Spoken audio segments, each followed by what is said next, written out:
हुड्डा साहब कह रहे हैं बीजेपी इवेंट करती है। बीजेपी इवेंट नहीं, हुड्डा साहब मोमेंट करती है। जो हार्ड फुट खसरा है कांग्रेस से नहीं हो सकता। ये आसान काम नहीं, ये बड़ा मुश्किल काम है। हरियाणा में इसके लिए मुश्किल काम के लिए कहावत है। ये कांग्रेस तो प्रदेश का नहीं बना सकती। अरे एक अध्यक्ष को लठिया के तुमने दिल्ली में उतार दिया, अशोक तंवर को। एक बेचारी शैलजा को तुमने अपनी कार्यकारिणी नहीं बनाने दी। और तीसरा अध्यक्ष भी रोज कहता है कार्यकारिणी आवेगी आवेगी आवेगी। एक तो पत्रकारों ने भी लिखना छोड़ दिया आवेगी कि नहीं आवेगी।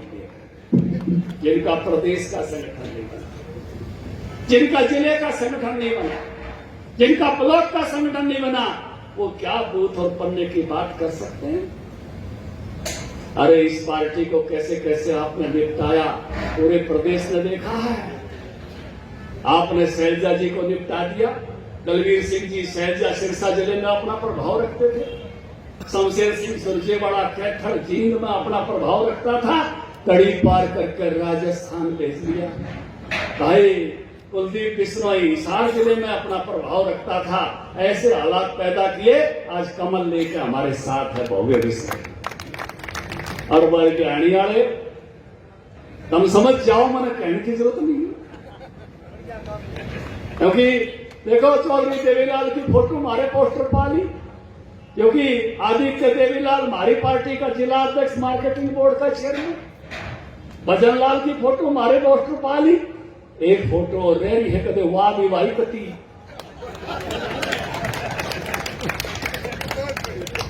और राव वीरेंद्र सिंह जी की फोटो हमारे पोस्टर पे, क्योंकि कांग्रेस ने उड़े थे कि राव इंद्रजीत सिंह जी हमारे साथ। क्या इसके बावजूद भी कोई ये सोच सकता है कि कांग्रेस पार्टी राज बनाओगी? सारा हरियाणा तो आपने एक एक करके ठिकाना लगा दिया और आप ये कहते फिरते हो कांग्रेस। कांग्रेस का भाई दूर दूर तक जो कांग्रेस थी, उस कांग्रेस का तो आप लोगों ने निपटाने का काम किया अपनी घरेलू राजनीति के लिए। और जहां मैं देश भर की बात करूं, वहां भी हम सब हालत देख रहे हैं। ये मान लो कोई भाई पड़ जा और दौरे खड़े और आदमी का नाम लगाओ कि मैंने घेर दिया। क्या राहुल गांधी वाला किस्सा ऐसा ही नहीं?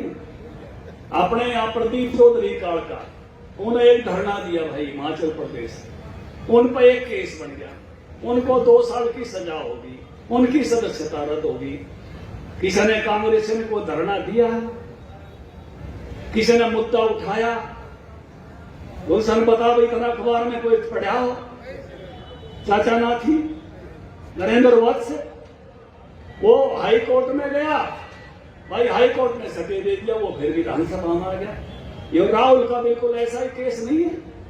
इन्हें एक भाषण दिया, भाषण में लोगों ने कहा माफी मांग लो, माफी इसने मांगी नहीं।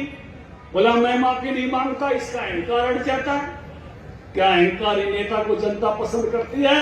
जनता उस नेता को पसंद करती है गलती ना हुई हो फिर भी माफी मांग ले कि मेरे शब्दों को गलत समझ लिया गया, मैंने गलत कहा तो नहीं था, फिर भी माफी मांगता हूं। और हरियाणा वाले तो तकनीक बता देते। पटेल जी हमारे यहाँ तो ये है, अगर ये मनीष जी की घराड़ी बैठी हो तो ये भाषण में पता है क्या कहते हैं? एक को छोड़कर सारी माताओं बहन। तो भाई ललित मोती नीरव मोती का नाम छोड़कर कह देता, 2 को छोड़कर सारों से माफी मांगता। टेक्निक हमारे तो सीख लेता। इस कारण से उसकी सदस्यता गई और कांग्रेस की कोड़े कपड़े पैर पैर कर आपने देखा नजारा। अरे प्रदीप का भी वो एक केस था और 36 लोगों का वही केस था। इसका आपने नोटंकी क्यों करी? नोटंकी इसलिए करी, ईडी वाले पूछ रहे हैं भाई जो पार्टी का अखबार था उसकी जो प्रॉपर्टी थी वो प्रॉपर्टी घरेलू कैसे हो गई? सवाल उस पे नहीं है, सवाल कहीं और है।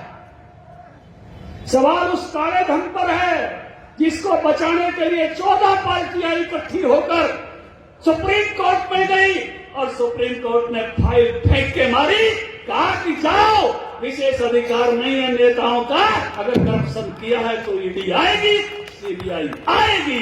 ये सुप्रीम कोर्ट ने कहा कि आपको हमको 42% वोट मिले, 45% वोट मिले, हमको विशेष अधिकार दे दो, हमको सीबीआई नहीं छेड़े, हमको ईडी नहीं छोड़े। सुप्रीम कोर्ट ने कहा ये विशेष अधिकार किसी नेता को नहीं मिल सकता। और एक तरह से ये आशीर्वाद है भारत की जनता का। मोदी जी जुटे रहो, मोदी जी लगे रहो, ये देश तुम्हारे साथ है। इन भ्रष्टाचारियों को बिल्कुल दिखा दो ये कैसे कैसे इन्होंने जो काम किए हुए हैं, अवैध संपत्ति जो जुटाई हुई है। हम हाथ यहाँ पूरे जोर से नारा लगाकर कहें मोदी जी आगे बढ़ो, हम तुम्हारे साथ। मोदी जी आगे बढ़ो, पूरे जोर से मोदी जी आगे बढ़ो। ये जोश मोदी जी तक पहुंचना चाहिए कि ये जो करप्शन का किस प्रकार से इन्होंने सारे 14 दल इकट्ठे हो गए, 14 दल।